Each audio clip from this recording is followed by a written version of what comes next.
Bentar, Kak. Oke. Udah. Halo semuanya, selamat sore. Kenalin, aku Minka. Di sini aku ditemenin sama Mindrim, Kak Bunga. Nanti juga ada Kak Melsa sama Kak Aca. Nah, sore ini tuh kita akan seru-seruan bareng dan berbagi, apa ya, Kak Aca sama Kak Melsa akan berbagi pengalaman mereka tentang membangun personal branding gitu. Jadi teman-teman bisa disiapin pertanyaannya sambil nunggu Kak Aca sama Kak Melsa. Gimana kalau kita dengerin dari Kak Bunga dulu ya? Kak Bunga, boleh. Oke, makasih ya Minka sama Mindrim. Sebelumnya, Sama-sama. Assalamualaikum warahmatullahi wabarakatuh. Waalaikumsalam warahmatullahi wabarakatuh. Salam kenal teman-teman. Ini Bunga, editor dari Kata Depan dan Dreamcatcher. Hari ini kita mau bahas personal branding tentang gimana sih cara bikin karakter itu menjadi kuat dalam cerita set ending dan akhirnya pembaca tuh malah kayak susah move on atau bisa jadi kayak paling nggak bisa move on sama cerita kalian gitu kan. Itu kurang lebih ceritanya itu caranya itu kayak gini. Ketika kalian sudah punya satu karakter yang menurut kalian unggul atau menurut kalian gue harus bikin cerita ini karakter ini menjadi salah satu karakter yang ikonik yang bikin pembaca-pembaca gue itu tidak melupakan karakter ini meskipun cerita itu udah ending, udah terbit, bahkan udah diseries, bahkan ketika mau diseriusin pun pembaca itu bakal merasakan hal yang sama ketika mereka baca tuh. Terus caranya itu selain itu kalian juga harus bikin si tokoh itu selain ikonik, dia punya ciri yang bikin pembaca kalian tuh jatuh cinta, dan ciri-ciri itu jelas gak ada di tokoh manapun ya, jelas gak ada di cerita manapun. Kayak contohnya itu yang Retak deh. Kalian tahu kan di Retak itu kalian bisa ketemu Aldo sama Gladys. Selain itu Retak itu juga ceritanya tentang beda agama gitu. Kalau aku baca si Retak ini, kenapa aku jatuh cinta sama Aldo? Karena menurut aku si penulis itu bisa membangun karakter si Aldo ini menjadi idola dalam cerita tersebut karena ya cuman Aldo nih yang ngebela Gladys di antara semua temen-temennya yang ngebenci Gladys gitu. Itu sih kurang lebih dari aku sambil nunggu penulisnya karena ini penulisnya ternyata susah pada masuk ya Kak, sinyalnya jelek banget katanya. Tadi Kak Aca udah ada nih Kak Bunga. Oh iya, Udah ada Kak Aca. Kak siapa Aca mungkin namanya? bisa on mic Kak, sama on cam juga ya kalau boleh, kalau bisa. Iya. Oh iya, ini udah ada Aca. Ya, kalau misalkan itu udah ada Aca, Aca boleh lebih dulu untuk membuka kelasnya. Kurang lebih dari aku udah selesai ya. Guys, kalian bisa dengerin penjelasan Aca.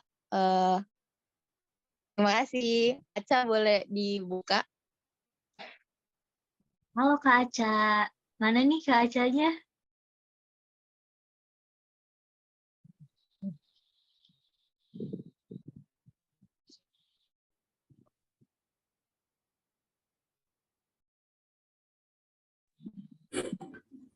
Kak, Iya.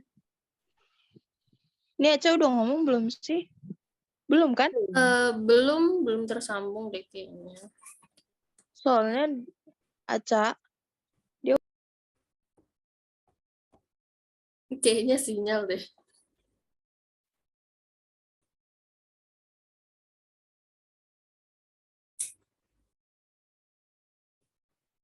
Kak Aca.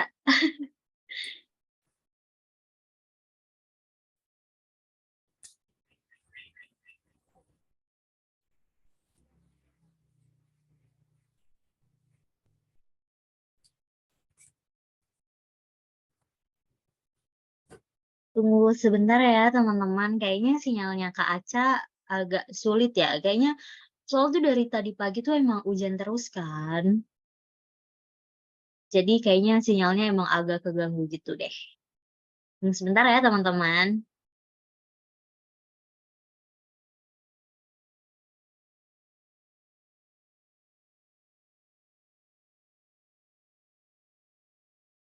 Oh iya, Minka mau nanya nih sambil nunggu Kak Aca sama Kak Melsa. Teman-teman di sini ada yang udah mulai nulis belum ya?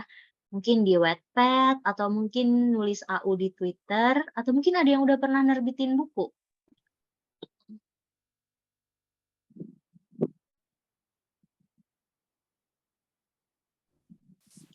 Aku pernah. Udah, Kak. tanyain dong.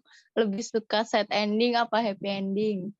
Ini teman-teman lebih suka sad ending atau happy ending ya? Kalau Minka sih tim sad ending. Aku tim happy ending. Garis keras pokoknya. Sad ending aja gak, Mindrim? Kak Wulantika, kamu sama Minka satu tim ya, karena suka sad ending. Sad ending lebih ngena, bener banget Kak. Sad ending tuh tergantung ceritanya Kak, tim ending apa aja. Kalau Ending sih. kalau tim endingnya ditanam gimana, Minka? Mindrim. Tadi Minka ya, sad ending tadi. Minka sih suka apa aja, tapi kalau sad ending di tanah juga nggak apa-apa. Minka mah suka pokoknya. Aduh, jadi ubi, iya. Aku kalau bikin sad ending dihujat pembaca, ya nggak apa-apa tahu Kak. Tapi biasanya tuh yang sad ending banyak yang lebih ngena, lebih diinget nggak sih?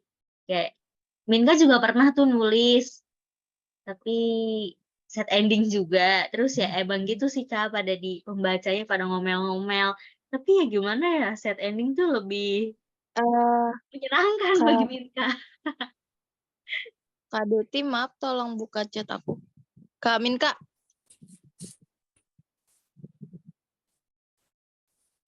Kayaknya Kak Melsa udah join ya? Oh iya. Iya, halo Kak Melsa. Hai Kak Melsa. Halo Kak, Apa kabar nih? alhamdulillah baik. Di sana hujan nggak? Iya, di sini hujan, jadi sinyalnya agak jelek. Oh iya, di tempat Minka juga dari tadi hujan sih, tapi sekarang udah cuma gerimis-gerimis aja.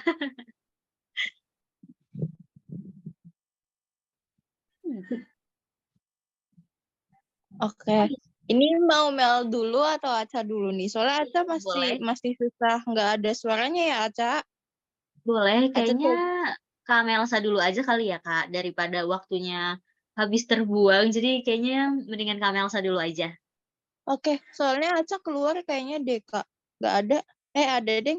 Aca coba chat aku deh Cak. Nanti diituin. Mel, buka dulu Mel. Maksudnya kamu dulu yang isi materinya sambil nungguin Aca. Mel? Ya. Hmm. Halo semuanya, perkenalkan, nama saya Melsa Oktaviani. Saya penulis novel Garis Takdir untuk Hawa.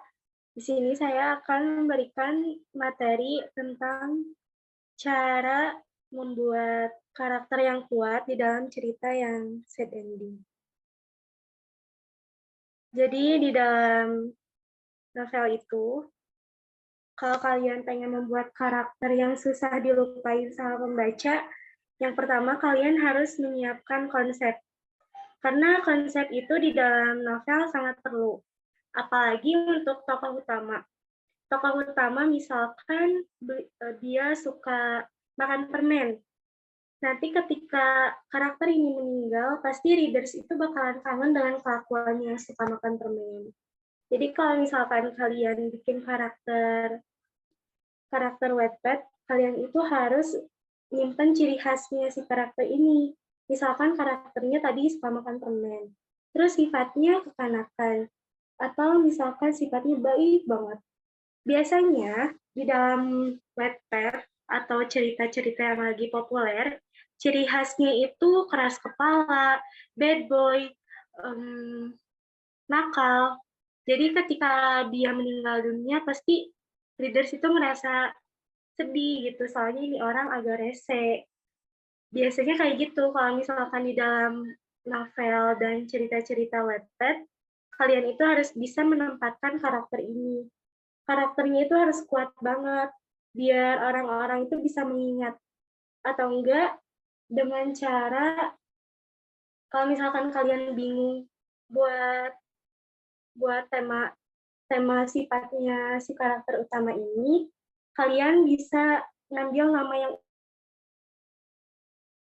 karakter utamanya meninggal, mereka itu setiap ingat nama dia itu bakalan ingat karakter ini. Misalkan kalian ngambil nama dari karakter yang ada di galaksi kayak angkasa, terus langit, awan. Jadi setiap mereka ngelihat ke atas langit itu mereka ingat si karakter yang meninggal ini. Jadi sebenarnya kalau misalkan kalian pengen buat cerita sad ending dan pengen si karakternya ini dapat diingat sama readers dan susah dilupain, yang pertama pasti di karakternya, di sifatnya. Sifatnya itu harus benar-benar kuat banget. Atau seperti Gus Rasya. Gus Rasya itu kan suka banget sama sorban putih. Jadi orang-orang itu pasti ingatnya itu Rasya itu suka banget pakai sorban putih. Jadi ketika meninggal dunia, pasti mereka ingatnya itu Rasya itu sukanya sama sorban putih. Jadi setiap lihat kiai atau siapapun yang pakai sorban putih, pasti mereka ingatnya sama Gus Rasya. Kayak gitu. Kalau misalkan kalian pengen buat cerita sad ending tapi susah dilupain sama orang-orang.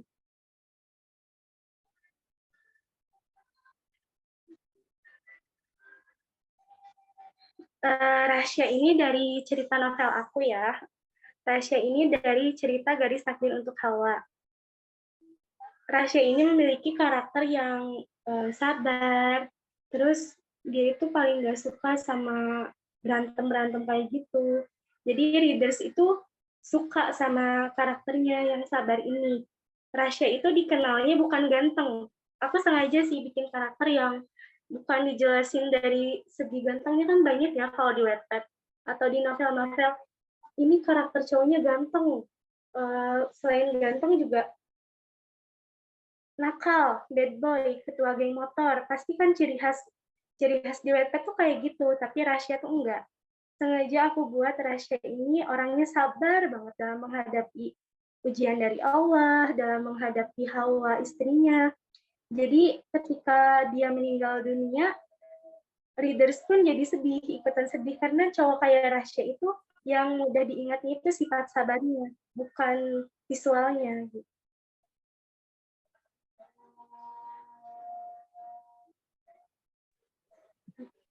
Oke, udah Mel? Ya.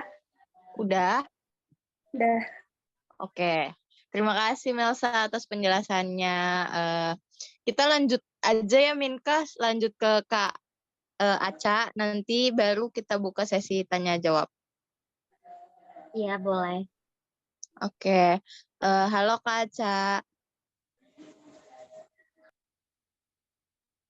Halo, Kak Aca, sudah adakah? Udah ada suaranya. Boleh di-unmute, Kak Aca?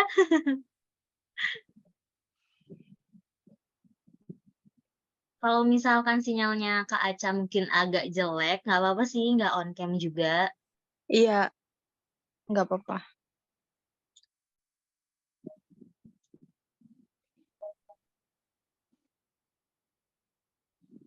Atau mungkin teman-teman ada yang udah punya pertanyaan untuk Kamelsa juga boleh banget ya langsung di kolom chat. Atau mau tapi kalau yang mau on mic nanti ya pas di sesi tanya jawab gitu. Kalau sekarang boleh mungkin kasih pertanyaan lewat kolom chat dulu, siapa tahu bisa langsung dijawab sama Kamelsa.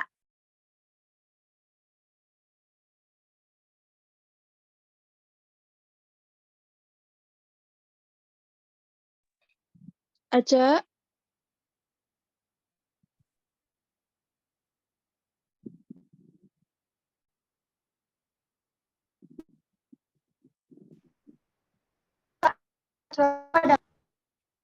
ada, tapi putus-putus.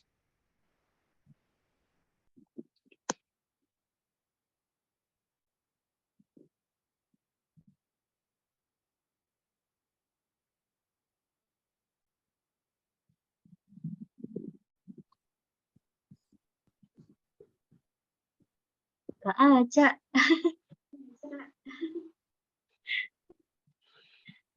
Sambil nunggu Kak Aca, Minka mau nanya sama Kamelsa dong. Boleh ya? Baik, Kak. Kamelsa kenapa sih? Kan apa namanya waktu nulis garis takdir untuk Hawa itu di Wattpad itu set ending kan ya? Nah, kenapa Kamelsa lebih suka Kamelsa tuh lebih suka ending yang set ending atau happy ending sih Kamelsa sendiri? Kalau aku lebih suka cerita yang sad ending, Kak. Kenapa Karena tuh? beda aja. Kalau sad ending kan feel-nya itu beda.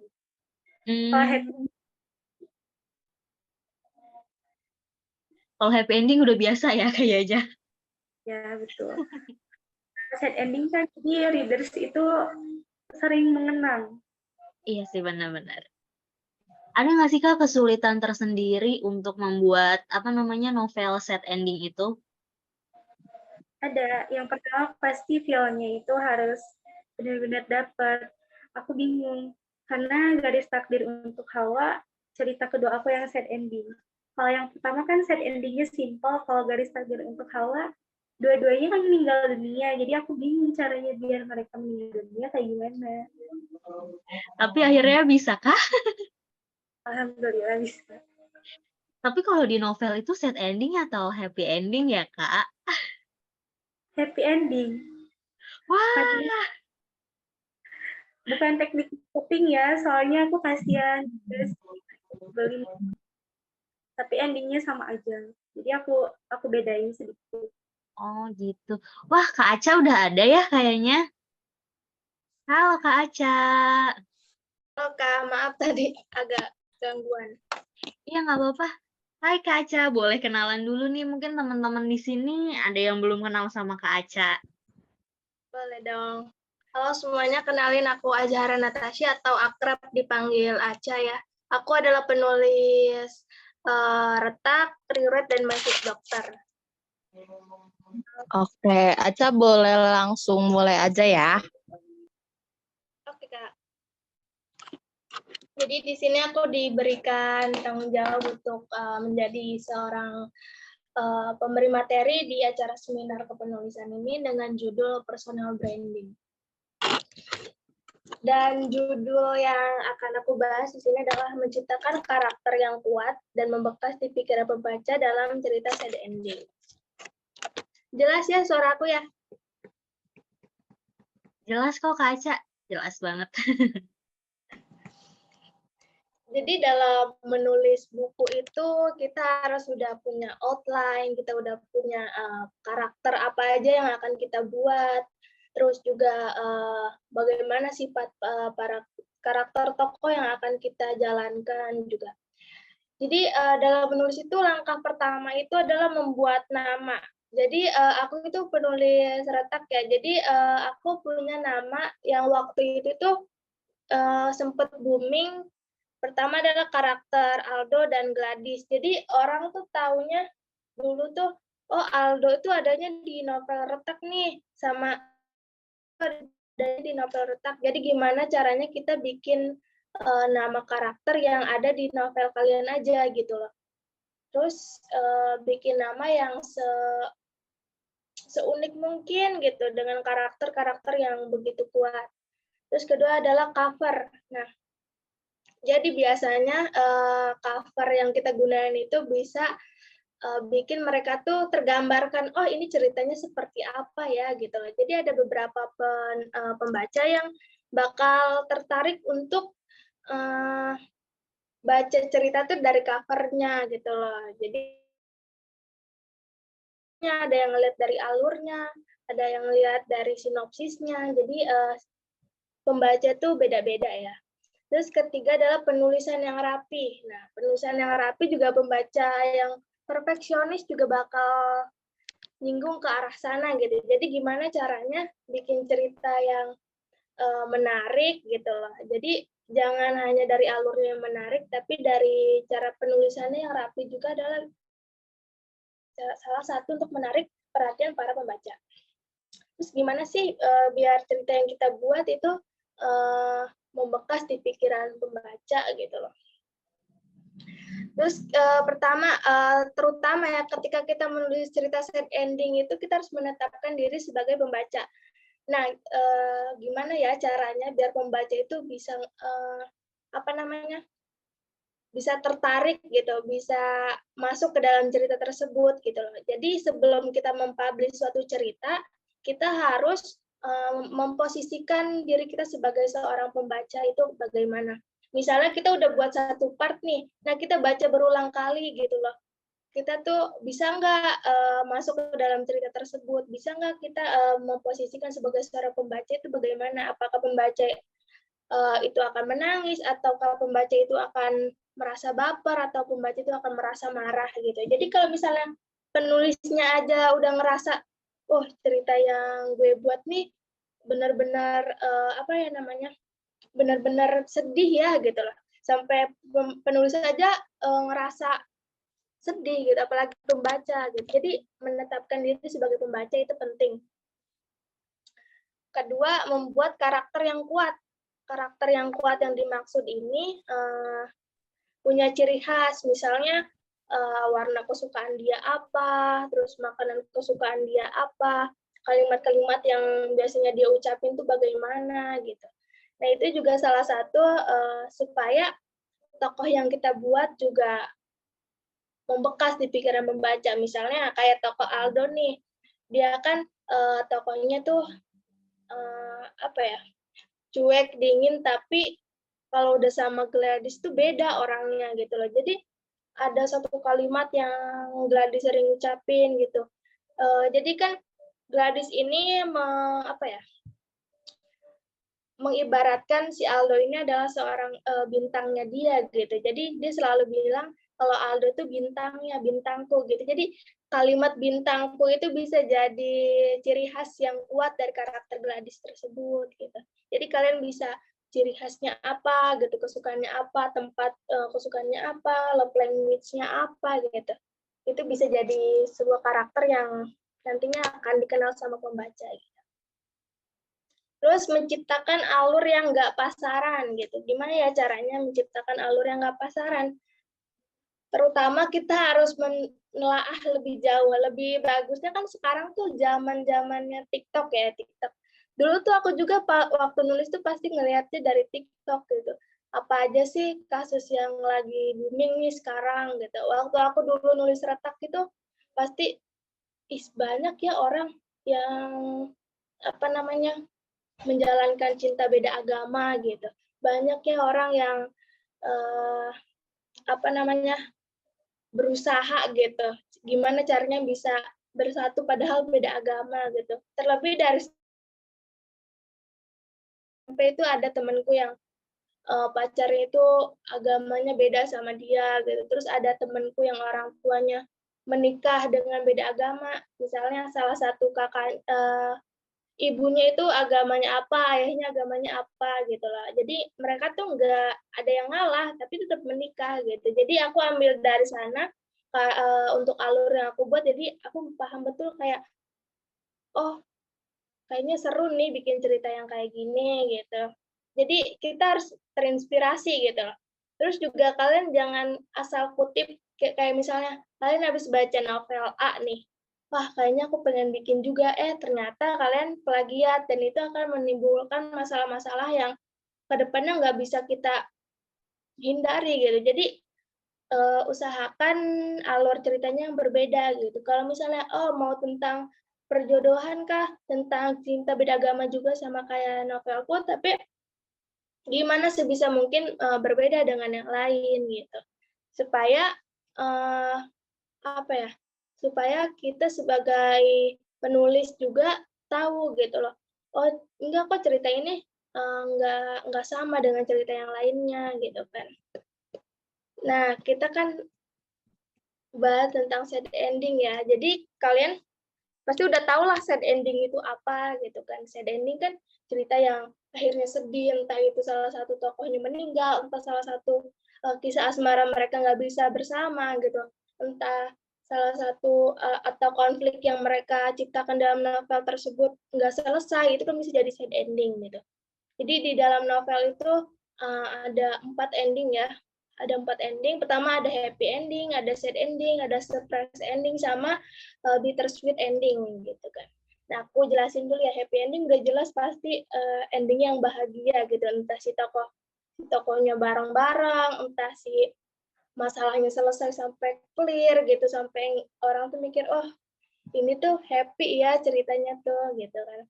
Kalau sad ending ya udah tadi aku jelasin. Terus surprise ending adalah ending yang memiliki plot twist gitu. Ending yang gimana bikin pembaca itu terkejut gitu kan.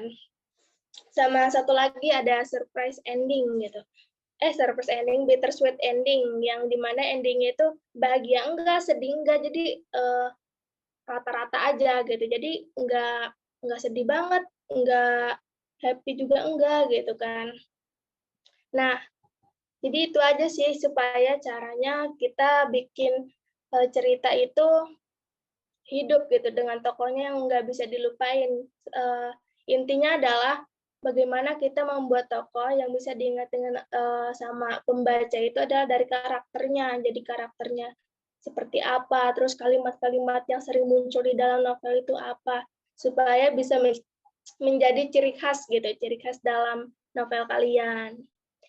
Dan yang terakhir adalah aku pengen ngasih tahu aja buat penulis-penulis pemula, buat para penulis yang lain gitu, atau sekarang yang masih jadi pembaca, terus tertarik nih pengen jadi penulis juga gitu kan.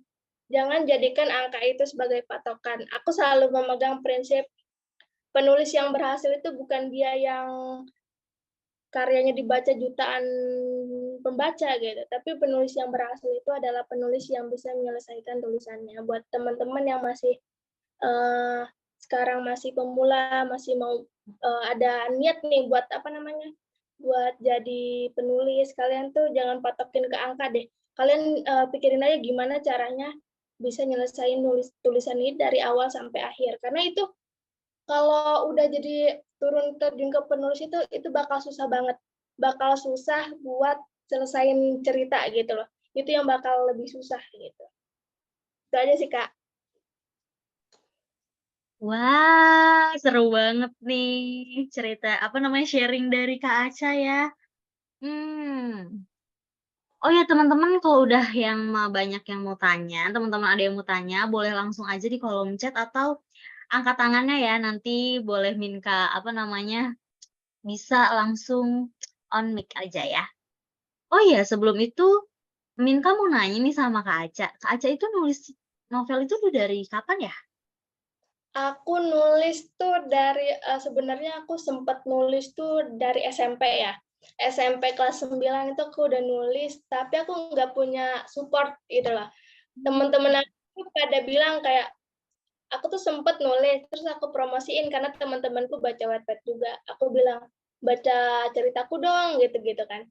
Dia malah bilang kayak, ya apa sih aku nggak suka cerita begini mana mungkin rame gitu. Sampai akhirnya kayak stop nulis gitu.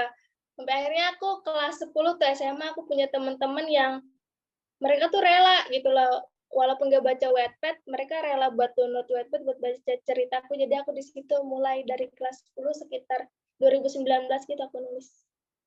Wah, sekarang Kak Aceh lagi nulis apa nih? Sekarang aku lagi berusaha buat kelarin 3 cerita ya. Wah, Ada banyak yang banget. iya, tapi aku lagi kena apa ya? Lagi agak malas nulis juga sebenarnya. Oh, ini udah ada yang mau nanya nih, Kak Wulantika. Boleh ya? Langsung on mic aja, Kak. Boleh dong. Kak Wulantika. Iya, halo Kak. Oke, sebelumnya makasih ya Kak atas kesempatannya. Oke.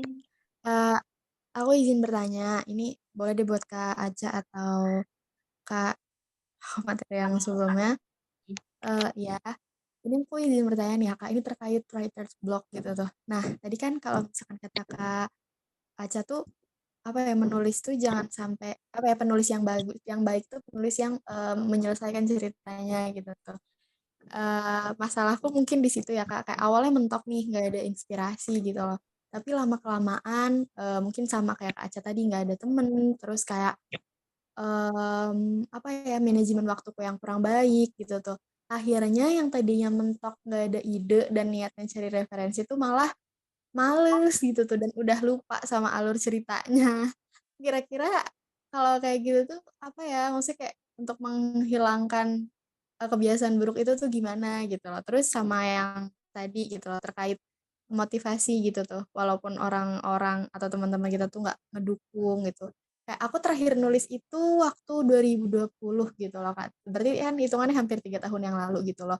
Dan sekarang tuh kayak aku belum nemu gitu temen atau partner nulisku yang enak gitu tuh. Dulu waktu di SMA, aku punya teman-teman yang seenggaknya kalau misalkan aku males gitu, ada yang ngingetin gitu. Kalau sekarang kayak susah gitu, udah mamana males gitu, lingkungannya juga nggak ngedukung. Kalau kayak gitu tuh gimana ya Kak, gitu loh. Oke, makasih ya, Kak Wulantika. Mungkin boleh dijawab dari Kak Melsa dulu ya, dari sisi sudut pandangnya Kak Melsa dulu. Izin menjawab ya. Sebetulnya kalau misalkan dalam menulis cerita kita bingung untuk melanjutin ceritanya, kita itu bisa melakukan 2 hal. Yang pertama menonton film. Menonton film tuh menurutku penting sih, karena penulis juga harus tahu caranya membangun latar suasana di dalam suatu cerita. Yang kedua, kalian juga bisa membaca cerita orang lain, tapi membaca itu cuman buat bikin pikiran kita itu jadi lebih fresh. Bukan berarti kita harus ngikutin alur yang penulis lain buat. Jadi kita baca cerita orang itu cuman buat pikiran kita itu menjadi santai.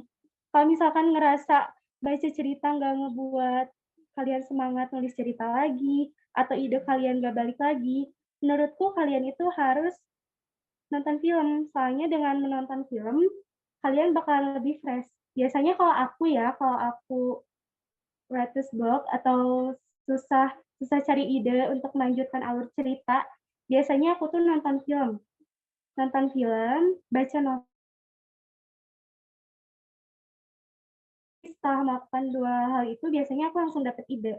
Jadi otak aku tuh langsung fresh lagi karena penulis juga butuh asupan, nggak melulu nulis cerita. Jadi penulis juga boleh kok baca cerita orang lain, asalkan tidak mengikuti alur cerita orang lain.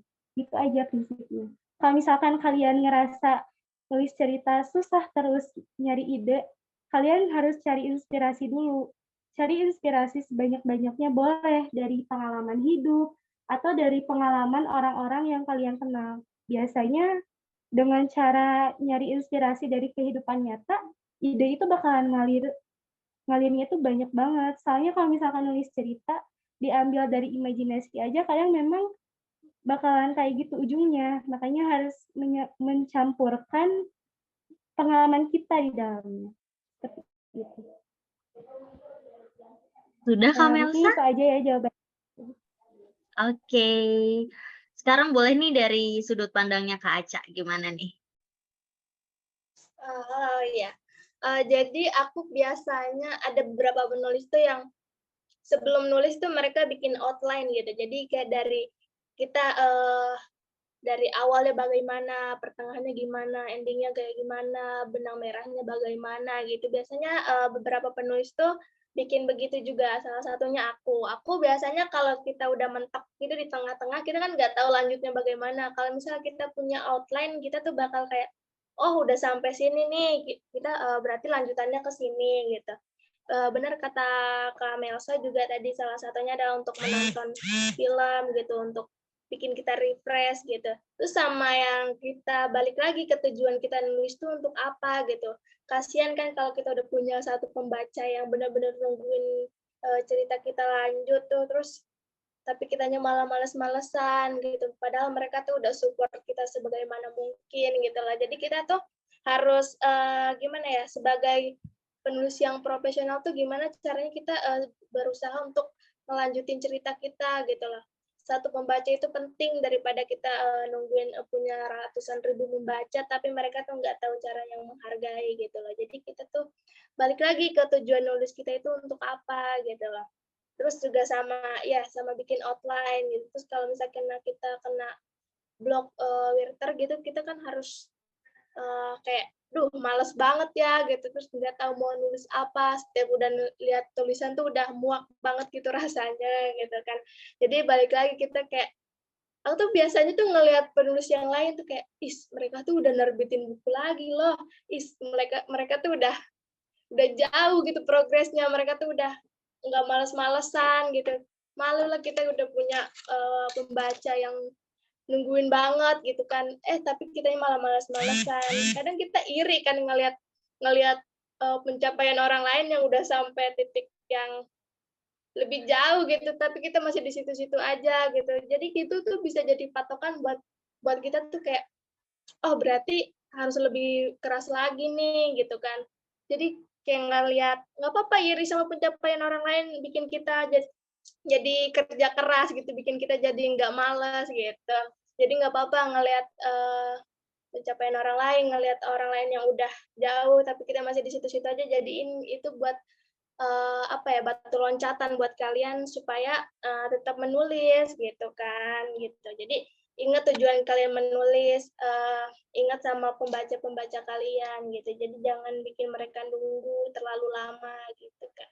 Kita aja kalau nunggu doi kan lama kan sebel ya gitu, nggak balas chat lama, kita sebel lagi pembaca yang nunggu kita nggak update 3 tahun. Pengalaman banget ya, Kak. Jadi kita jangan bikin mereka terlalu lama nunggu gitu. Bawa santai aja, bawa happy aja sama alur yang kita buat gitu. Jadi jangan jadiin tulisan itu sebagai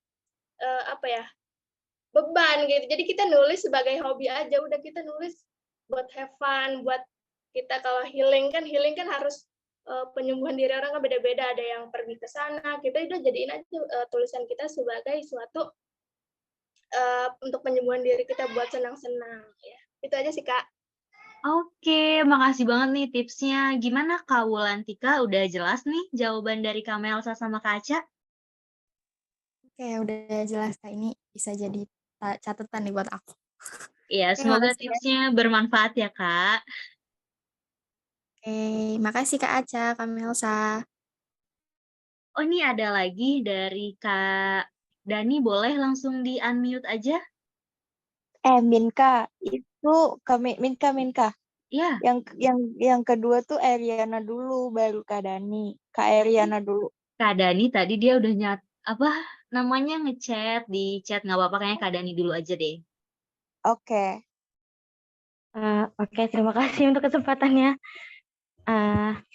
Saya mau nanya, salah satu pertanyaan saya kan itu ada yang di chat, cara selain membangun karakter tokoh yang memorable, bagaimana sih kita menuliskan suasana yang memorable? Pertama. Kedua, aku mau nanya tentang membangun personal branding dengan genre yang jarang dilirik itu gimana ya Kak? Kayak misalnya genre-genre fantasi, terus thriller tuh kayak agak jarang dilirik Kak. Terus yang ketiga, tips biar kita tidak diplagiasi gimana ya Kak? Itu sih pertanyaan aku. Terima kasih. Oke, boleh nih siapa yang mau jawab duluan, Kak Aca atau Kak Melsa? Coba dari aku dulu boleh gak, Kak? Boleh. Ini aku mau jawab yang genre yang jarang dilirik aja. Jadi yang sisanya biar dijawab sama Aca sama Melsa ya. Nih, buat yang tadi nanya gimana sih cara bangun personal branding buat cerita yang jarang dilirik oleh kayak tadi fantasi sama horor ya? Thriller. Nah, thriller. Sama horor mungkin juga ya. Kalau dari sudut aku sebagai editor, sebenarnya kalau ngebangun cerita fantasi, thriller atau horor, mungkin ya, kalau aku ketika ngebaca cerita tersebut, aku pernah nemu penulis yang ceritanya tuh fantasi dan kebetulan aku suka sama cara dia menuliskan alurnya, cara dia mempromosikan ceritanya itu menarik menurut aku. Dia bisa membuat karakter itu benar-benar nyata dan dia bikin karakter itu benar-benar hidup di pembacanya itu ya dia kayak mempromosikannya pakai video-video yang emang belum pernah dipakai kayak di film-film yang emang relate sama cerita dia gitu kan. Terus mungkin harus lebih banyak nonton film kali ya yang emang filmnya tuh fantasi yang nggak pernah di post gitu, nggak pernah di publish gitu. Terus kalau misalkan buat thriller atau horor, aku biasanya nemu di Twitter, jadi kayak tweet gitu. Dan ada kok Kata Depan nerbitin cerita horor, ya kan Minka? Iya. Kayaknya kayak lagi ke kamar mandi deh. Ada kan Mindrim cerita horor di Kata Depan.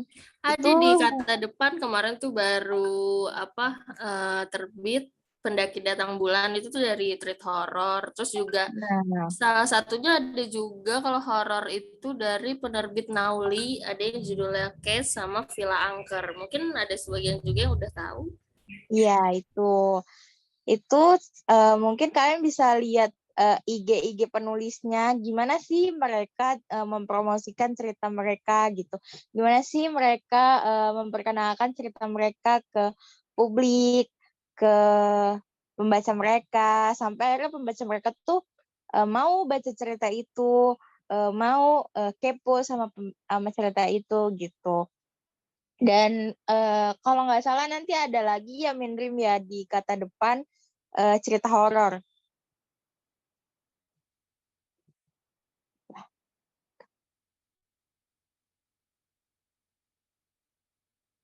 Sudah Kak Bunga? Udah. Oke, mungkin Udah. boleh dilanjut sama Kak Aca dulu. Oke, terima kasih Kak Bunga atas jawabannya. Tapi itu udah Sama-sama. apa aja ya Kak? Aku agak lupa deh. Pertama kan yang apa namanya, yang cerita kayak trailer gitu, horor tuh jarang dilirik gitu kan. Pertama itu dari personal branding dulu nih. Kita kan ada beberapa ada beberapa penerbit itu yang berpatok ke kayak misalnya ke AU aja gitu, ke Wattpad aja gitu kan. Kalau misalnya dari Kata Depan sama Dreamcatcher ini kan mereka kan semua genre diembat gitu kan.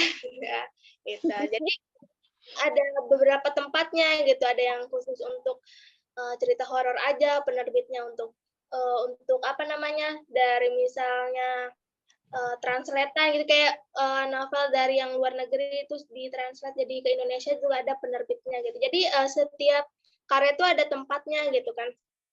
Nah, di sana juga iya. Terus kalau untuk kenapa sih jarang dilirik, mungkin karena yang namanya penerbit itu kan buku yang bakal nantinya akan jadi buku yang saling menguntungkan gitu kan, menguntungkan untuk penerbitnya, untuk penulisnya juga. Jadi sebagaimana kita tuh bisa untuk ngerasa kayak, oh ceritaku cocok enggak ya gitu, pantas enggak ya. Dulu aku juga waktu retak itu ngerasa nggak pantas walaupun udah menginjak jutaan gitu kan, aku ngerasa kayak ini bakal menguntungkan untuk penerbit yang nantinya bakal terbitin karyaku enggak ya gitu. Jadi kita harus lebih ke yang sadar diri juga kan, iya. Terus sama yang jangan patah semangat buat promosi gitu loh. Jadi sekarang tuh enak banget ya kita kalau udah viral di TikTok tuh udah itu cerita kita banyak yang baca gitu kan. Jadi kita menggunakan sosial media sebaik mungkin, bagaimana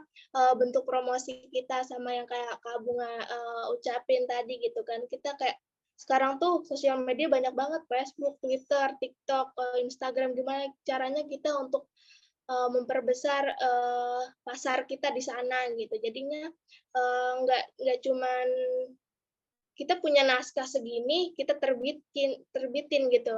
Nggak segampang itu, kita harus banyak prosesnya gimana caranya supaya naskah kita kayak layak buat dijadiin buku. Terus untuk 2 pertanyaan tadi itu bisa diulang nggak? Bisa, Kak. Tadi yang pertama, kan tadi Kakak iniannya tentang membangun karakter tokoh yang kuat, personal branding-nya. Bisa nggak sih kita membuat cara menuliskan suasana yang emang bisa memorable juga, Kak, selain pada karakternya. Itu kan yang satu. Yang tadi yang terakhir, tips biar cerita kita tuh tidak diplagiasi. Karena aku punya pengalaman, saat tahun 2014 aku menuliskan fanfiction. Nah, semua konsep dari fanfiction aku itu dijiplak sama salah satu penulis. Nah, itu cara aku mau, apa ya, kayak, lah ini kan konsep cerita saya nggak bisa nggak bisa, apa ya, kayak menguatkan kalau itu tuh tadinya punya saya, kenapa kamu bisa ngambil gitu loh. Itu sih, Kak. Oke, tadi yang pertanyaan pertama, gimana sih kita membangun suasana dalam cerita tuh biar hidup gitu istilahnya. Jadi kita tuh harus, kalau misalnya kita mau menggunakan suatu tempat, kita harus menggunakan riset gitu. Jadi kita tuh nggak kayak pakai kota Bandung, misalnya latarnya kota Bandung, tapi ternyata kita nggak tahu menahu soal kota Bandung. Gimana itu, kayak orang tuh kayak yang kan pembaca kita pasti bukan orang terdekat kita doang gitu, pasti dari luar daerah gitu. Jadi mereka tuh kayak, oh emang Bandung tuh kayak gini, kita menjelaskan Bandung tuh seperti apa gitu. Terus juga untuk sastra bahasanya kita harus menggunakan banyak majas gitu kan. Kita harus kayak apa ya, memperbanyak gitu, kayak kata-kata yang orang tuh nggak tahu gitu loh, kata-kata yang namanya sastra ya, dalam buku tuh kita harus seindah mungkin gitu kan, kita harus menulis seindah mungkin. Kita harus banyak baca buku gitu kan. Kayak kita baca buku tuh kita pasti tahu ciri khas karakter orang bikin narasi itu seperti apa gitu. Kita kan kayak baca untuk menjelaskan suatu apa ya, suatu kejadian, untuk menjelaskan suasana dalam novel itu kita nggak sesingkat kayak ucap Bagaskara sambil meminum ini gitu kan. Kita kan harus kayak lebih panjang. Kalau begitu kan orang bakal ngerasa kayak bosen gitu. Kita harus banyak-banyak baca buku. Terus kayak kita juga harus tahu gimana cara nulis narasi yang sekiranya benar gitu, sekiranya salah gitu kan, kayak ya gitu, supaya hidup itu kita tuh harus banyak-banyak riset gitu. Kayak kalau misalnya kita pakai suatu kota yang aku bilang tadi, kayak kita misalnya pakai latarnya Bandung, latarnya Jakarta, kita harus tahu dulu tentang kota tersebut gitu. Terus kayak kayak yang aku tadi bilang,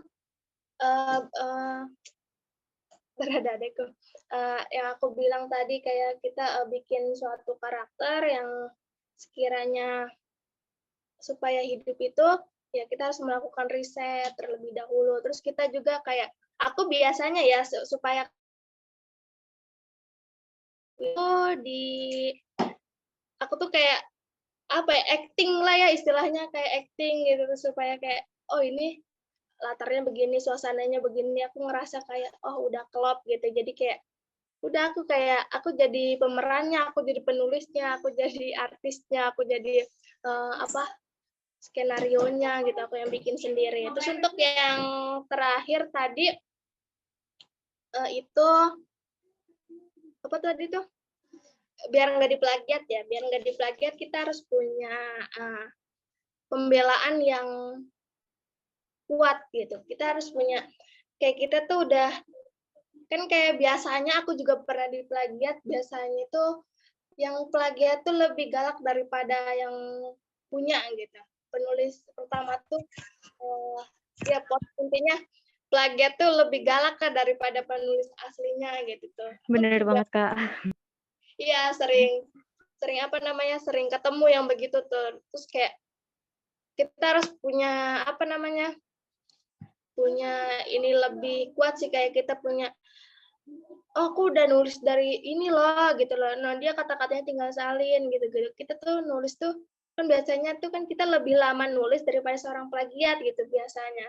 Terkadang yang menjengkelkan itu adalah ketika kita udah nulis lama tapi dia seorang plagiat ini ceritanya justru yang naik dan kita yang kena imbasnya, itu tuh yang bikin menjengkelkan tuh di sana. Jadi kita untuk membelanya itu intinya kita jangan patah semangat untuk seorang plagiat itu tuh kita harus punya kekuatan buat kayak buat ngebelanya, kayak misalnya aku nulis dari 2020 sedangkan dia nulis dari 2021 gitu kan misalnya.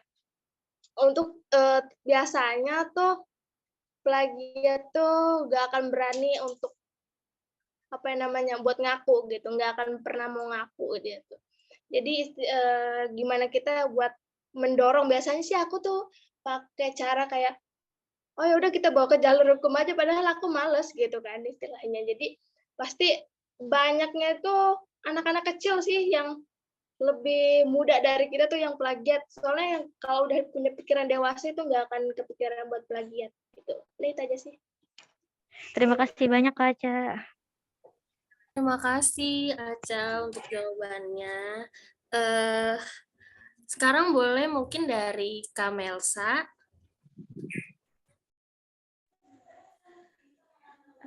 Aku harus jawab dua-duanya apa gimana? Jawab semua, Mel. Dari personal branding ya? Iya. Pokoknya jawab semua. Oke. Kalau aku bentar. Jadi kalau menulis cerita itu yang pertama seperti yang Kak Azhara bilang, kita itu harus menyiapkan outline. Outline itu memang sangat penting di dunia kepenulisan karena kita kan nggak tahu ke depannya ide itu bakalan tetap ada atau enggak. Kalau aku biasanya ketika ide lagi banyak, biasanya aku tuh suka nyimpen beberapa bab. Misalkan di hari ini aku punya ide banyak banget nih, aku nggak akan menyia-nyiakan kesempatan itu. Yang pastinya bakalan aku tulis sampai ide itu hilang sendiri. Jadi ketika kita nanti nggak punya alur, atau misalkan nggak punya ide, kita itu punya simpenan. Nah, dari simpenan alur itu, kita sebagai penulisnya juga wajib membaca ulang. Biar kita itu tahu baru sampai mana sih alurnya. Kadang-kadang kan kalau nulis cerita, ada alur yang keselip dan sebagainya, itu udah hal yang biasa. Makanya kita itu harus menyiapkan outline. Kita juga jangan malas baca. Walaupun kita penulis, kita itu harus semangat baca. Kalau misalkan kitanya malas baca, kita berharap banyak pembaca itu kayak apa ya? Kayak mengharapkan sesuatu yang bahkan kita sendiri aja nggak bisa. Menjadi penulis juga kita harus suka baca. Kalau misalkan kita nggak suka baca, ya ngapain jadi penulis? Aku juga dulu di tahun 2018 gak suka baca. Tapi karena sebuah novel, aku tuh jadi mikir, kalau misalkan aku nggak suka baca terus, kapan aku kenal sama dunia luar? Karena dengan cara membaca itu kita bakalan tahu gitu. Novel itu memang cerita imajinasi penulis, tapi di dalam novel itu pasti ada pelajaran-pelajaran yang pasti kita dapetin. Makanya kita itu harus bisa baca sih, walaupun nggak terlalu suka, tapi harus bisa walaupun sedikit. Ketika kita punya punya cita-cita menjadi penulis tapi kitanya nggak suka baca, menurutku nggak mustahil, cuman kurang kurang apa ya, kurang masuk aja karena seorang penulis itu wajib banget bisa membaca. Kalau misalkan kita nggak bisa baca, nggak bisa, maksud aku nggak bisa baca cerita sendiri, itu yang ada nanti ceritanya itu banyak kesalahannya. Karena dalam penulisan cerita itu pasti ada aja ketidaksengajaan sama penulis-penulis lain. Makanya dalam penulisan cerita itu kita harus menemukan alur yang unik. Yang pertama itu. Yang kedua, seperti yang Kak Azhara jelaskan tadi, nama tokoh itu harus unik-unik. Seperti dalam cerita Wattpadku, aku ngambil nama-nama karakter itu dari pelajaran keuangan. Jadi ketika mereka belajar keuangan, pasti mereka tuh pada ingat, oh aku jadi ingat ceritanya Kamelsa nih. Nama-namanya itu dari mata pelajaran keuangan. Aku ngambil nama Neraca. Yang pertama itu. Itu bahkan ceritanya belum dibuat, Neraca itu udah dikenal. Aku juga sempat kaget. Ternyata mereka itu tertarik dengan Neraca bukan karena kenakalannya, bukan karena tokohnya yang kuat, bukan, tapi karena namanya itu unik. Jadi di dalam penulisan cerita, kita itu harus bisa menemukan nama-nama yang unik. Kalau aku itu, karena aku ngerasa aku nggak terlalu bisa bikin karakter tokoh yang kuat, jadi aku buat nama yang uniknya itu unik banget. Yang pertama itu, kalau misalkan kalian ngerasa, aku pengen jadi penulis, tapi aku sadar diri, aku nggak bisa bikin tokoh ini unik gitu. Kalian cari nama yang unik. Misalkan Pasifa, Aktiva, itu aku benar-benar ngambil dari keuangan. Sampai readers itu kalau misalkan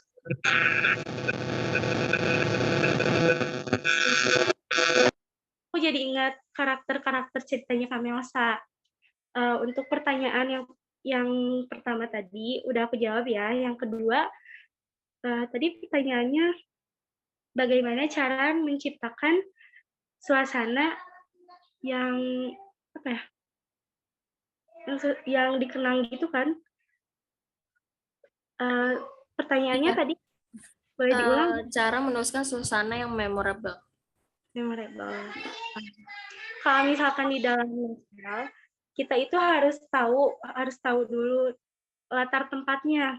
Kita nggak bisa bikin cerita tokohnya udah dibuat, tapi latarnya itu ya udahlah kita ambil Bandung. Tapi kita nggak tahu Bandung itu kayak gimana. Seperti yang Kak Azhara tadi jelaskan, kita itu harus tahu dulu seluk-beluknya dari kota yang kita pakai. Menurutku, saran dari aku kalau kalian nulis cerita, mendingan kalian ngambil dari kota tempat kalian tinggal, biar kalian itu tahu kota ini tuh kayak gimana.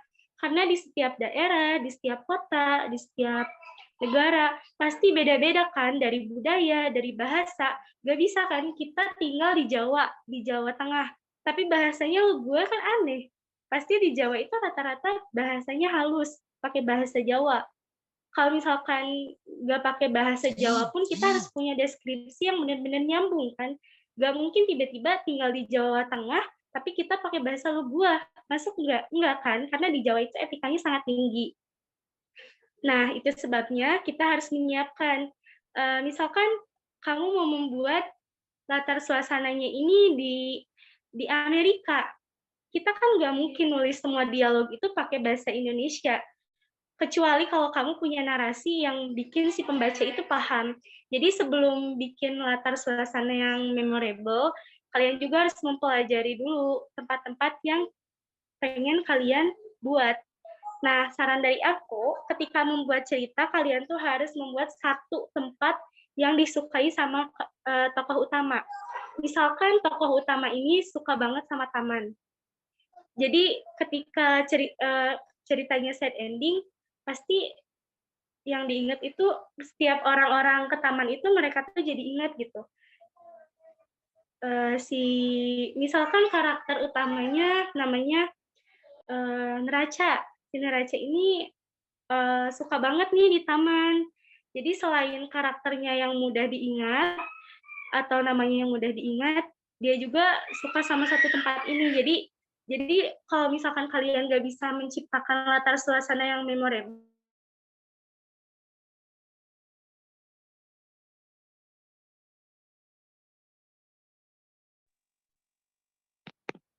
Mel, sinyal nggak sih, Kak?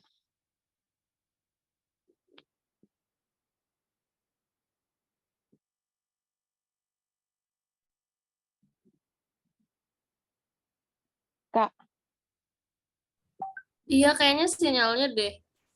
sinyalnya ya? Mau dilanjut pertanyaan selanjutnya apa gimana? Ya udah lanjut aja dulu kali, soalnya Melsanya nggak ada.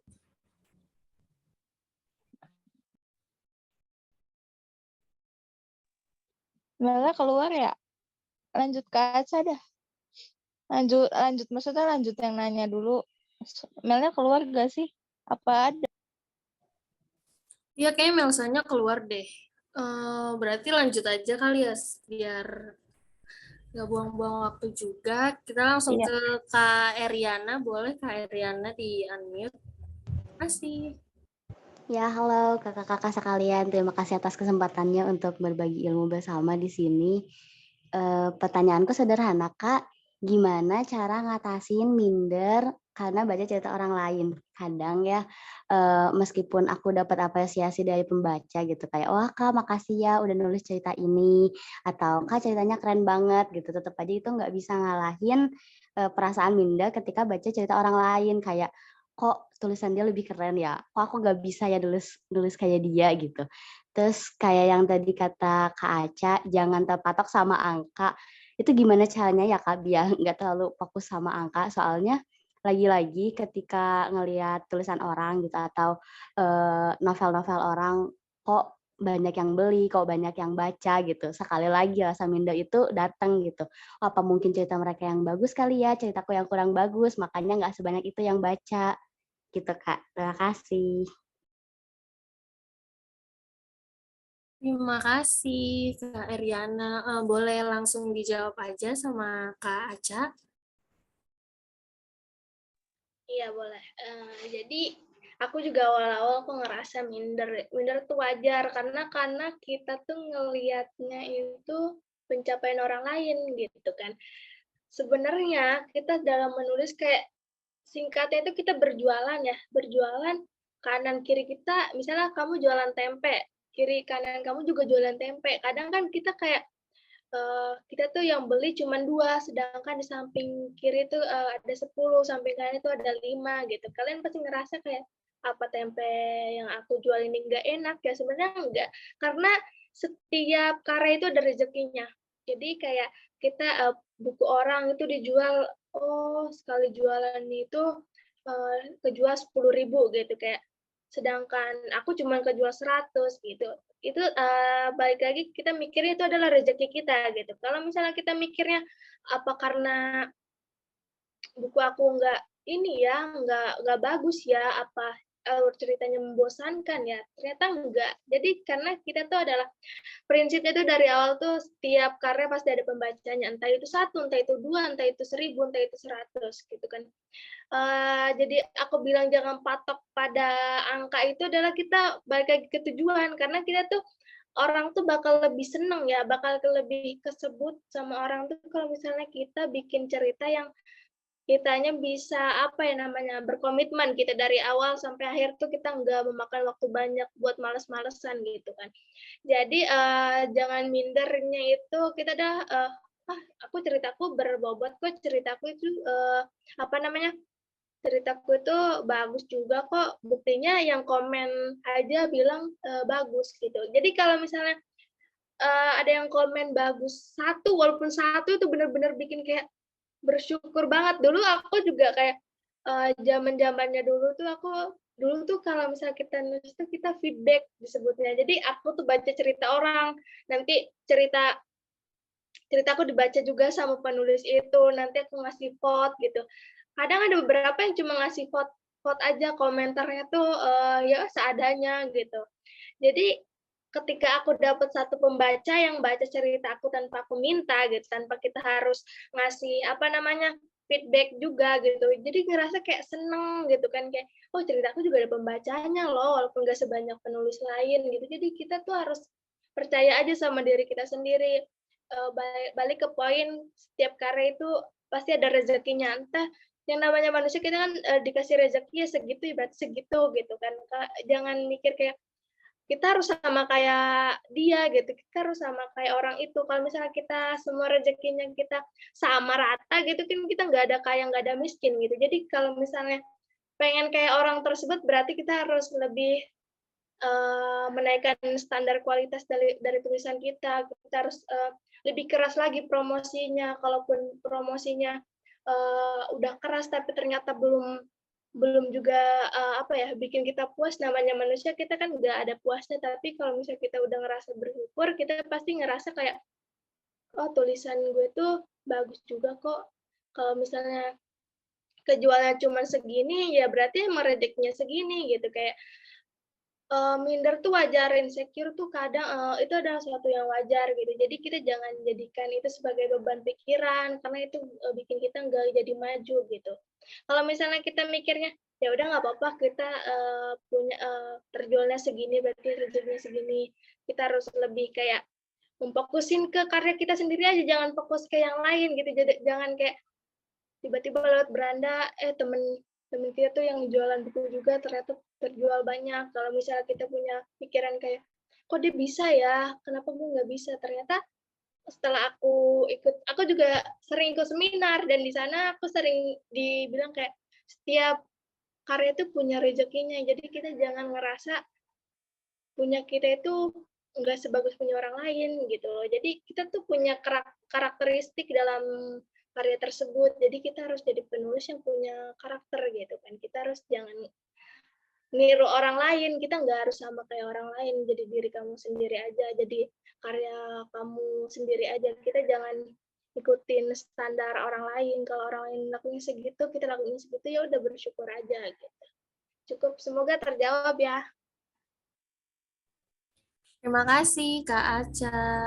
Gimana Kak Eriana, udah terjawab kah atau mau tanya-tanya lagi? Ya, udah cukup terjawab Kak Aca. Terima kasih banget. Bakal dipatri baik-baik di dalam kepala. Setiap karya itu ada rezekinya masing-masing. Semangat, jangan minder. Oke, semangat Kak Eriana. Mungkin yang lain mau ada yang tanya lagi nih, mumpung ada Kak Aca. Dan oh ya, untuk Kak Melsa kayaknya lagi ada gangguan sinyal, gangguan jaringan. Mungkin kalian mau tanya-tanya lagi sama Kak Aca, atau mau tanya apapun, sharing boleh tentang penulisan. Kalau nggak on mic boleh kok, nggak apa-apa, di chat aja. Ada lagi nggak nih yang mau nanya? Minder, aku mau nambahin yang dibilang Aca. Oh boleh, Kak Bunga, silakan. Apa tadi yang kenapa minder ya? Sebenarnya yang dibilang Aca tuh udah cukup lengkap dan emang harus ditanam baik-baik oleh penulis.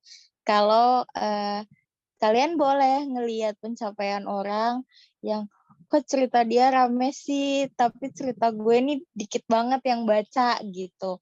Sebenarnya bukan dikit sih teman-teman, tapi lebih ke ketika kamu baru nulis babnya tuh baru sedikit nih, belum banyak, belum sampai ending. Tapi kamu udah bilang, oh ceritaku dikit ya yang baca.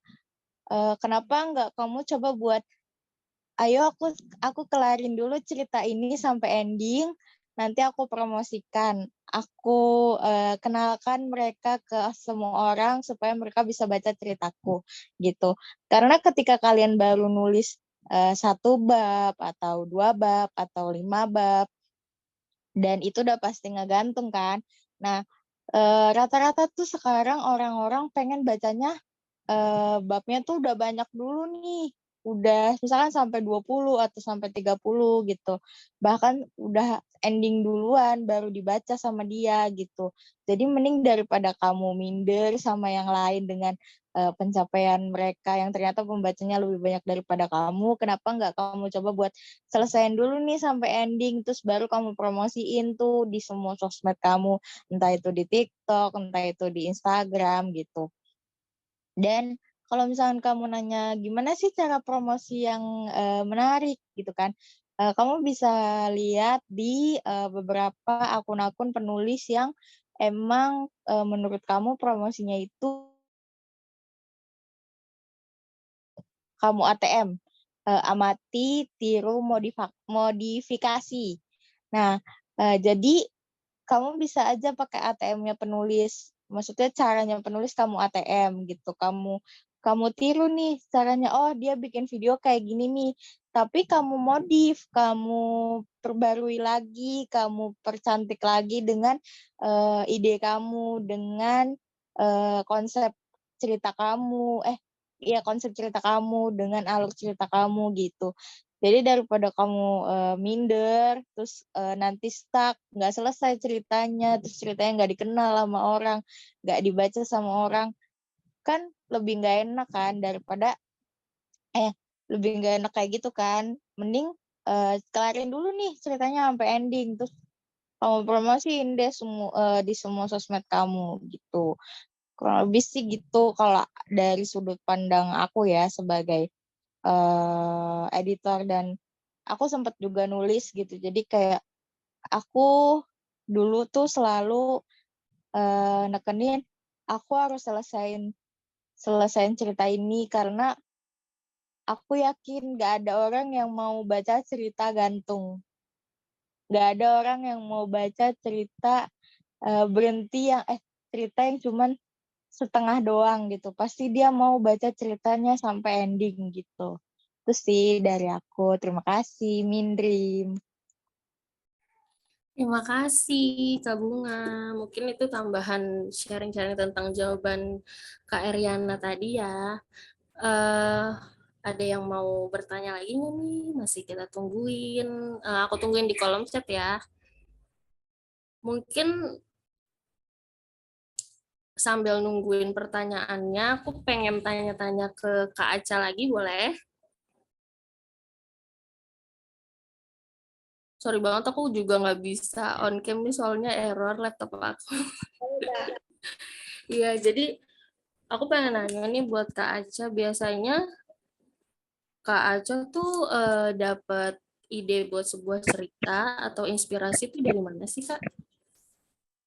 Biasanya kalau udah sekalinya nulis tuh kita bakal latah kayak nonton drama Korea aja nih ya. Kita nonton drama Korea misalnya. Sekali nonton drama Korea tentang ini, kayaknya seru ya nulis begini, seru ya nulis begitu. Giliran udah bikin kayak covernya, udah bikin sinopsisnya, ternyata kita nggak bisa jalanin. Jadi aku tuh yang pasti-pasti aja. Jadi aku bikin kayak, udah yang ini dulu deh, yang ini dulu gitu. Kayak sekarang aja nih aku saking nafsunya tuh kayak 3 cerita belum selesai gitu. Jadi saking latahnya, kalau kita udah sekali bikin nulis tuh ide tuh bertebaran. Jadi kayak kita ngelihat perselingkuhan aja nih misalnya, itu tuh udah langsung kayak kita mikir, kayaknya seru deh kalau bikin webpad tentang perselingkuhan gini gitu. Jadi ide tuh bakal terus ngalir gitu loh. Jadi dari kayak aku nulis retak aja tuh kayak, kayaknya seru deh bikin kisah beda agama. Waktu yang masuk dokter, kayaknya seru deh kalau misalnya tentang dokter yang bikin mesem-mesem yang namanya di novel gitu. Jadi kayak kalau kita udah jadi sekalinya udah nulis cerita tuh pasti apa aja tuh pengen kita ceritain gitu. Jadi kayak kisah hidup kita gitu. Jadi kayak dan cerita tuh bakal ngalir terus Kak gitu. Oke, berarti jadi tuh inspirasi sebenarnya datangnya bisa dari mana aja ya, Kak? Kayak idenya tuh kepancing karena ngelihat sebenarnya peristiwa dari momen sehari-hari nggak sih? Iya, benar-benar. Biasanya dari Iya. itu. Jadi kalau sekarang Kak Aca lagi sibuk nulis 3 cerita tadi, boleh di-spill nggak Kak? Salah satunya tuh apa? Boleh, salah satunya itu aku lagi bikin retak 2. Jadi retak pertama tuh bakal ada lanjutannya gitu. Retak Wow. Siapa nih di sini yang udah baca retak juga? Tungguin ya di Dreamcatcher. Oke, jadi berarti ini sequel ya Kak masuknya? Iya, jadi nggak ada sangkut pautnya dengan karakter yang lama dari anaknya gitu. Jadi alur yang kemarin tuh udah cukup di retak pertama, yang retak kedua ini beda lagi gitu. Tapi garis permasalahannya masih sama atau emang dibuat beda? Masih sama tentang kisah beda agama gitu, kayak yang namanya kayak apa ya? Kayak nih dari seorang Gladys tuh gimana sih berusaha untuk anaknya tuh nggak kayak dia lagi gitu. Jadi karena konfliknya masih tentang kisah cinta beda agama, tapi dibungkus dengan yang berbeda. Kalau dulu kan Aldonya tuh jadi orang yang kaya ya, jadi standar gitu dengan sosok si Gladys ini juga gitu, jadi bisa menyesuaikan. Kalau dari Retak dulu ini beda, dari status sosialnya adalah dari si laki-lakinya tuh dari keluarga biasa aja, keluarga menengah bawah, sedangkan si perempuannya adalah dari yang namanya Marcel tuh dia kan orang kaya gitu istilahnya gitu. Jadi kita tuh pakai status standar sosial pertama kayak miskin kaya sama kisah cinta beda agama. Oke, kayaknya seru banget nih. Lagi ongoing juga kan ya Kak di Wattpad? Mungkin kalau dari Kak Aca sendiri ada tips-tips nggak sih buat mungkin orang-orang yang baru mau mulai nulis atau yang pengen lanjutin tulisannya tapi kayaknya masih agak ragu atau masih bingung gitu pengen lanjutin yang gimana? Boleh kasih tips-tips nggak buat para penulis baru? Boleh. Ini kayak penulis baru ini wajib banget bikin outline ya. Aku bilang tuh. Maaf Kak Aca, kayaknya suaranya agak sedikit jauh gitu ya, sedikit kecil. Ya. Iya. Nah, aku deket banget tahu ini. Masih ini kecil. udah kedengeran. Iya. Jadi terutama aku tekanin itu untuk bikin outline, itu tuh penting banget. Buat outline tuh kita kan sebagai manusia pasti pelupa gitu ya. Nah kalau misalnya kita ada outline tuh kita pasti udah, oh kita udah berhenti di sini, lanjutannya kemana gitu. Pertama bikin outline, tips dari aku tuh. Terus kedua kita harus istiqomah. Istilahnya tuh kayak kita tuh harus apa ya? Bahasa Indonesianya tuh kita harus konsisten ya. Kita harus konsisten gimana caranya kita menulis yang biar nggak ketunda-tunda, dibikin enjoy aja tulisan tuh kayak kita lagi apa ya? Lagi cerita gitu. Kita kan kalau cerita tuh pasti menggebu-gebu perasaan itu kayak seru nih gitu, dibikin seru aja gitu, jangan dibikin menulis itu sebagai beban gitu. Jadi bawa santai aja supaya tulisannya kita itu bisa apa ya, bisa maksimal, bisa apa namanya, bisa selesai gitu. Jadi balik lagi ke poin awal, kalau misalnya kalian mau menulis, mau jadi seorang penulis, kalian harus sudah siap sama resikonya dikomentarin jelek, resikonya dikomentarin segala macam, bla bla bla. Yang namanya kita yang baca bukan 1-2 orang, itu tuh udah harus siap dengan kayak gitu. Penulis juga harus siap mental gitu kan. Kita juga bakal menghadapi ketikan-ketikan jahanam orang lain gitu. Jadi istilah kalian tuh harus sudah siap aja gitu. Jadi kita nggak bisa menuntut orang buat selalu suka sama tulisan gitu. Aku juga masih sering kayak dapat head comment gitu, itu udah biasa. Kita bawa santai aja gitu nulis itu.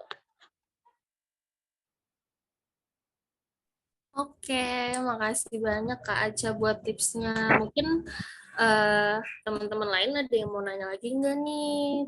Mumpung Kak Aca lagi ada di sini loh, jarang-jarang Kak Aca bisa join sama kita.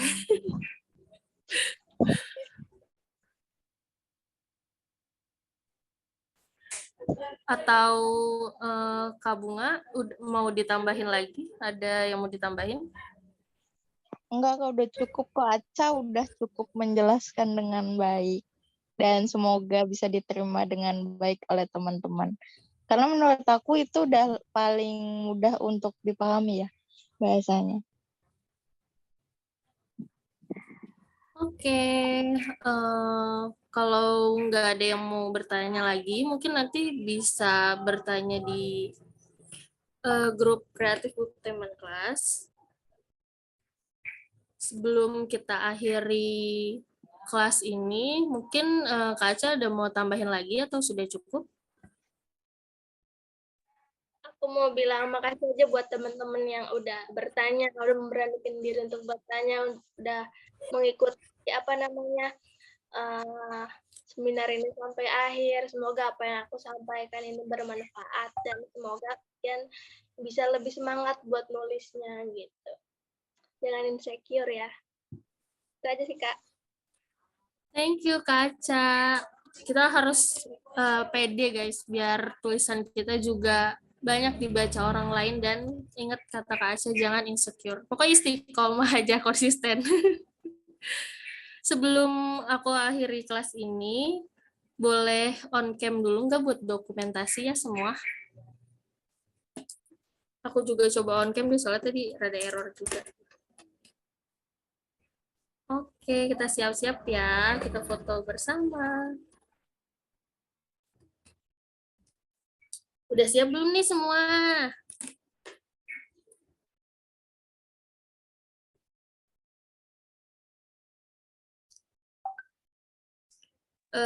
Udah on cam semua kah? Udah foto aja, Kak. Oke, Kak Aca nggak mau on cam nih. Ini sinyalnya juga lagi pada bermasalah. Ya udah, aku buat dokumentasi, aku on cam sekarang, aku foto sekarang ya.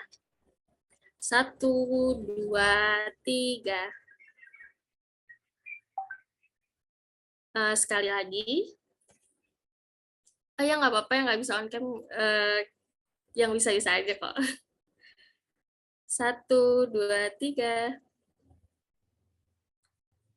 Sekali lagi ya, karena ada 2 slide. 1, 2, 3. Thank you semuanya. Makasih banyak buat Kak Melsa. Mungkin orangnya belum join lagi, tapi makasih banyak buat Kak Melsa. Makasih buat Kak Aca, makasih buat Kak Bunga, dan makasih banyak banget buat kalian semua yang udah join hari ini, udah luangin waktunya hari ini. Happy weekend guys, dan semangat nulisnya. Untuk tugas sinopsis, aku pengen ingetin lagi buat dikumpulin terakhir itu tanggal 4 Maret, dan jangan lupa nanti malam kita juga ada kelas lagi di jam 7 bareng Kak Hani. Oke, makasih semuanya. Thank Terima you kasih ya. banyak, Kak. Kak, bentar. Yang buat sinopsis itu nggak ada maksimal kata ya, tapi benar. kalian minimal tuh 3-5 lembar. Jadi 3 lembar juga nggak apa-apa, lebih dari 3 lembar juga nggak apa-apa. Maksimalnya itu 5 lembar ya. Gitu. Kayak gitu ya guys. Nanti kalau misalkan ada yang bikin bingung atau pengen tanya-tanya lagi banget di grup, nanti bisa kita jawab di grup nanti malam jam 7 gitu. Thank you semuanya, udah boleh keluar ya. Terima kasih.